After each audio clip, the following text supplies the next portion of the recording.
السلام علیکم۔ آج میں آپ کو سنانے جا رہی ہوں محبت کی کہانی۔ یہ کہانی ایک گاؤں میں رہنے والا نوجوان جس کا نام احمد تھا، سادہ اور شریف انسان تھا۔ اس کی زندگی میں خوشیاں بہت کم تھیں، لیکن وہ دل کا امیر تھا۔ وہ اپنے کاموں میں مگن رہتا اور اپنے چھوٹے سے گھر میں اطمینان کے ساتھ زندگی گزارتا تھا۔ احمد کی زندگی میں بہت کچھ عام تھا، لیکن ایک دن اس کی ملاقات زینب سے ہوئی۔ زینب گاؤں کے ایک بڑے زمیندار کی بیٹی تھی۔ اس کا حسن صرف چہرے تک محدود نہیں تھا، بلکہ اس کی شخصیت میں ایک خاص کشش تھی جو ہر ایک دیکھنے والے کو اپنی طرف کھینچتی تھی۔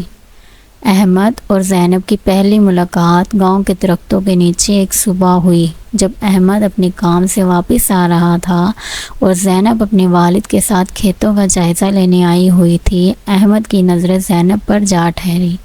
اس نے کبھی کسی ایسی لڑکی کو نہیں دیکھا تھا جو اتنی نرم دل اور حسین ہو۔ زینب بھی احمد کی طرف دیکھ کر مسکرا دی۔ یہ مسکراہٹ ایک نیا احساس پیدا کرنے والی تھی۔ احمد کے دل میں ایک عجیب سی کشش پیدا ہوئی اور وہ زینب کے بارے میں سوچنے لگا۔ وہ جانتا تھا کہ زمیندار کی بیٹی ہے، اس کا کوئی واسطہ نہیں ہو سکتا، لیکن دل تھا کہ اسے سمجھنے کو تیار نہیں تھا۔ دن گزرتے گئے اور احمد اور زینب کی ملاقاتیں بڑھنے لگی۔ وہ دونوں ایک دوسرے کی طرف کھینچے چلے گئے۔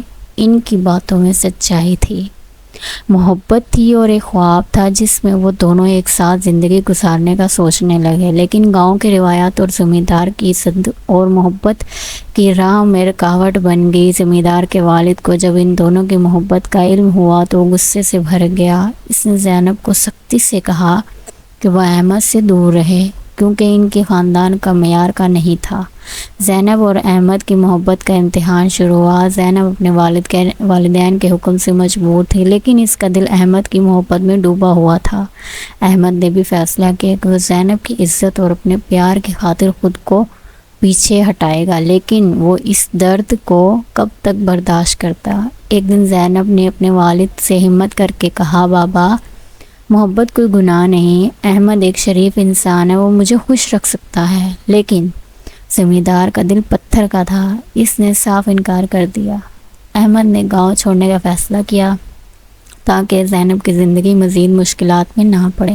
وہ گاؤں کے کنویں کے پاس زینب کو آخری بار ملنے گیا۔ وہاں ان دونوں نے ایک دوسرے سے وعدہ کیا کہ چاہے وہ کتنے بھی دور کیوں نہ ہو جائیں، ان کے دل ہمیشہ ایک دوسرے کے لیے دھڑکیں گے۔ احمد گاؤں چھوڑ گیا اور زینب اپنی زندگی میں آگے بڑھ گئی، لیکن دونوں کے دلوں میں محبت کا دیا ہمیشہ روشن رہا۔ یہ کہانی اس بات کا ثبوت ہے کہ محبت ہمیشہ ساتھ نہیں رہتی، لیکن اس کا احساس ہمیشہ زندہ رہتا ہے۔ شکریہ۔